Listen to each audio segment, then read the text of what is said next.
talk about finding peace in the mind. And the National Science Foundation talks of us having 50,000 thoughts a day. And I call these dwellings because to me, they're all repeating thoughts going over and over and over again. What can you tell us about this? Yeah, well, one, that finding is, I think, startling and concerning that we have so many thoughts. And That's it's a one of the thought a reasons why, second. right. It's one of the reasons why meditation is so hard. I often meet people and they ask me what I do, and I say I'm a meditation teacher, and they say, oh, I couldn't do that. I think too much. I say, well, that's exactly why you need to practice meditation. Thank you. Meditation is a training. It's a cultivation of mind and heart. And one of the things that if we don't have some kind of training around that our minds basically take over, whether it's our negativity bias, our default mode network, which is where most of the thoughts come, which is the ruminative, speculative, future-oriented fear thinking. Yep. And so with mindfulness, we can first become aware of the state of our mind, which is usually busy, lost in the past, worrying about the future, ruminating about the present. And then in mindfulness, that lens of awareness gives us then a choicefulness. Do I want to follow that thought? Do I want to stay lost in that thought? Do I want to redirect my attention to the present moment? Do I want to be able to orient to the space between thoughts?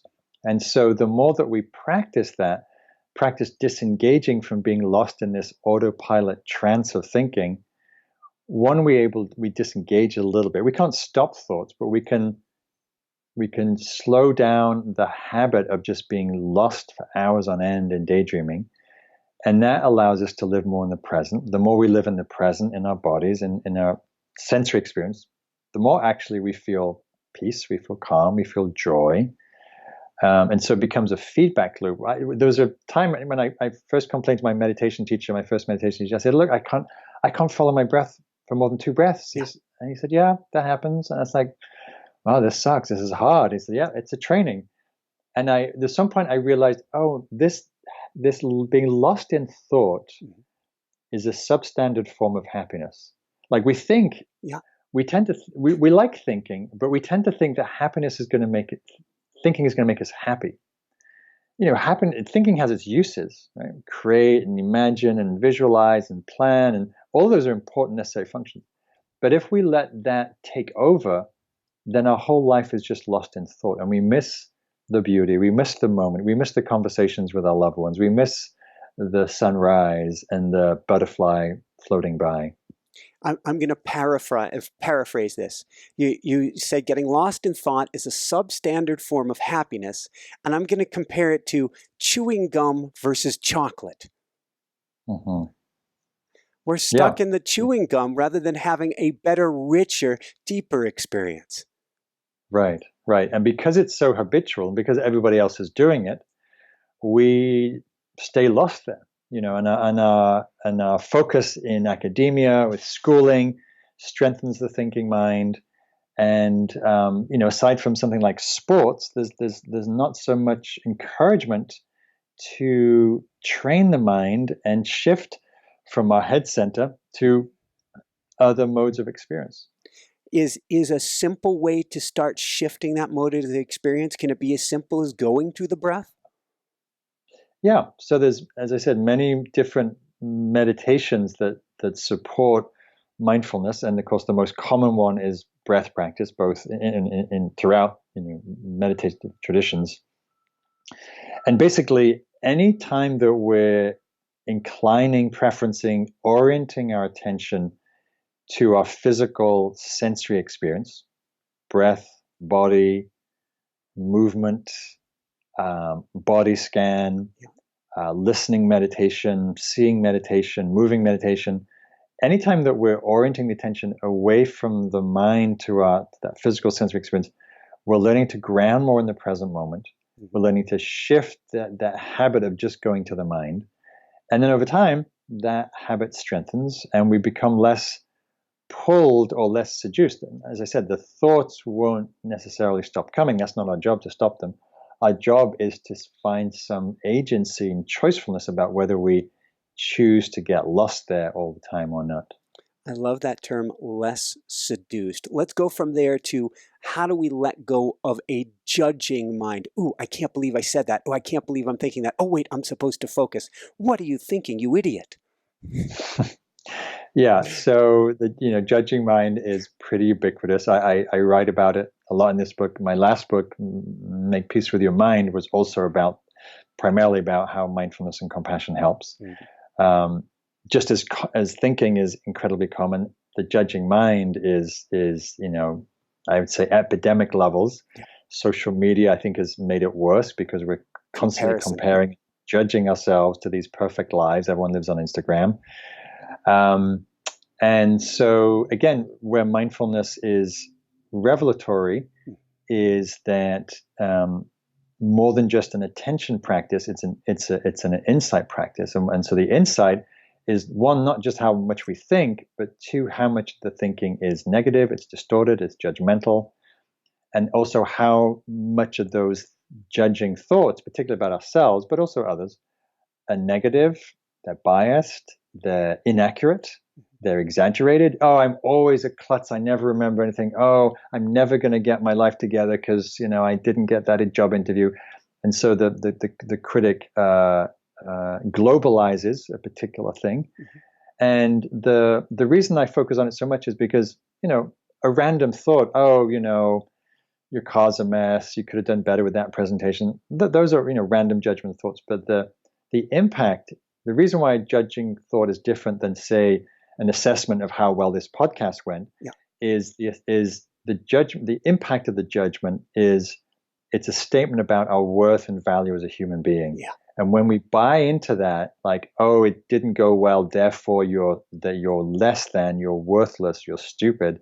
Those are very, very debilitating thoughts. And so I really encourage everybody as they develop mindfulness to become more aware, but also to hold it with compassion, because those thoughts are painful, they're cruel, they're unkind, and they don't serve us. They don't support our learning and growth and development. Thank you. So if we talk about another buy-in that can really buckle us, bring us to our knees, the concept of future and past. Mm-hmm. Yes. So the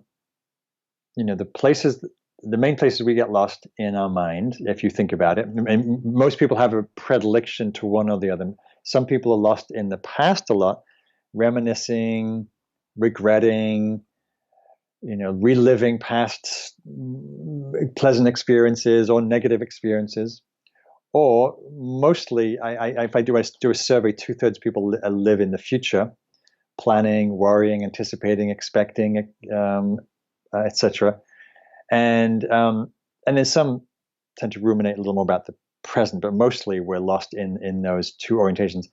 And again, this is where mindfulness is revelatory, in that all of our thoughts about the future, even though they seem incredibly real, like we're planning an argument, we're cooking dinner, we're welcoming the kids home from school, it seems so real. Our thoughts seem so real. That's why they're so seductive, especially if they're visual. And what we can understand with mindfulness, with our thoughts about the future, it's all an imagined future. The future does not exist outside of our imagination. And the past is gone. It seems real in the moment when we're living a past event, but it's gone. It's history. It's a recreation, a reconstruction of an experience. And so, again, the more that we shine the light of awareness on those two habits, the more we see mostly they're kind of a waste of time. There's a place for learning from past experience, and there's a place for anticipating and planning and strategic, orientation to future activity. But it's the recycled, tumble dryer repeating of those scenarios.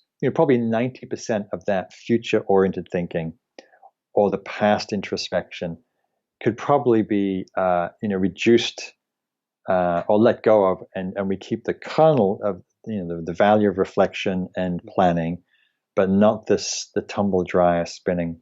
Since you said let go of, I wasn't going to go there, but monkeys and coconuts. Drilling a hole in a coconut, monkey puts their hand in, grabs on, can't get out. Right.